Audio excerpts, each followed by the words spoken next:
রামগড় থেকে একেবারে করারহাট পর্যন্ত, করারহাট না একদম বারোরহাট পর্যন্ত রাস্তাটা এরকম করা হবে। তো ম্যাক্সিমাম প্রায় 80% করা হয়ে গেছে। অল্প অল্প কিছু জায়গা বাকি আছে যেগুলো এখনো করতেছে, অল্প অল্প জায়গা কিছু বাকি আছে। আর নাইলে প্রায় 80% রাস্তা এরকম পিচ ঢালাই হয়ে গেছে, পাকা হয়ে গেছে।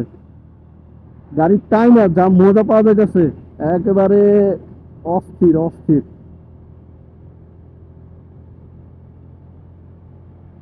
ক্যামেরার ব্যাটারি একটা শেষ, আরেকটা দিলাম শুধু আপনাদের সাথে এইটা শেয়ার করার জন্য। এই যে কিছু কিছু জায়গা এখনো এরকম বাকি আছে, করতেছে এখনো, ফুল কমপ্লিট না, বাট কমপ্লিট হয়ে যাবে আশা করি, কমপ্লিট হয়ে যাবে। বিশেষ করে যেখানে যে ব্রিজের কাজগুলো এখনো করা হয় নাই, কমপ্লিট হয় নাই, ওইদিকে এখনো একটু আগের মতনই আছে।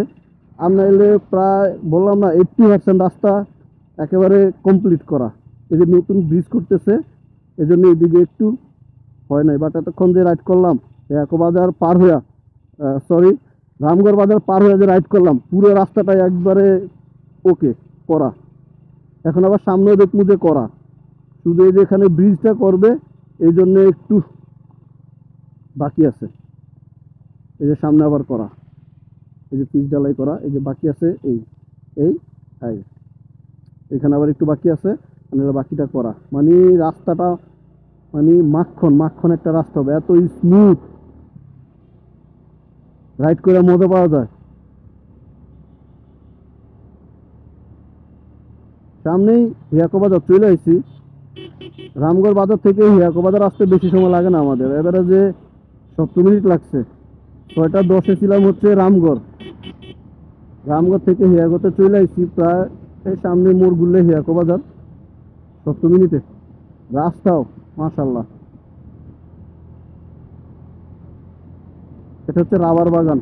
আমরা সেলফি রোড গেছি, এই সামনে একটা রাস্তা আছে সেলফি রোড ঢুকার, বাট ওই দিক দিয়ে এখন আর ঢুকবো না, কারণ আমরা যখন আসি আসার পথে আমরা সেলফি রোড গেছি, সময় কাটাইছি। এই যে দিক দিয়ে সেলফি রোড যাওয়া যায় সামনে, আমরা আর এখন সেলফি রোড যাবো না, আমরা যাবো সোজা হিয়াকো বাজার। সেখানে গিয়ে দেখে একটু চা ফা কিছু খেতে হবে, একটু ঘুম ঘুম ভাব।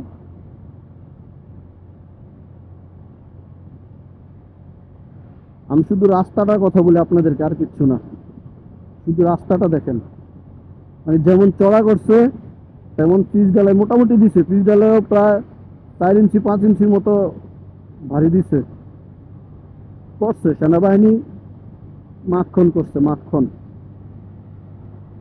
সবার জন্যই, সিএনজি বলেন, অটো বলেন, বাইক বলেন, ট্রাক বলেন, শান্তি কোম্পানি বাস বলেন, সবার জন্যই ভালো হয়েছে।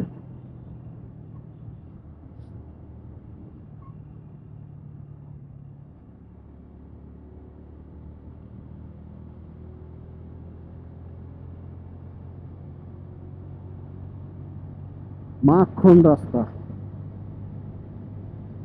এই রাস্তা যদি হয়ে যায় একেবারে খাগড়াছড়ি পর্যন্ত, যদি এরকম হয় তাহলে তো মানুষ দিনে গিয়ে দিনে সাজেক থেকে আসবে, কারণ রাস্তা থাকবে স্মুথ, চালায় মজা পাওয়া যাবে। আর দেখা গেছে 80-90 তো চালাতে পারবে, সমস্যা হবে না তখন।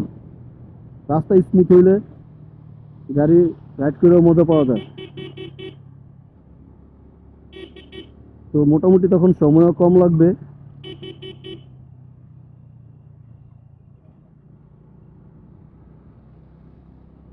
এদিকে আবার এক পাশ করছে, এক পাশ করে নাই, ওই পাশটা কমপ্লিট, বাট এই পাশে একটা দিছে আর একটা দেয় নাই।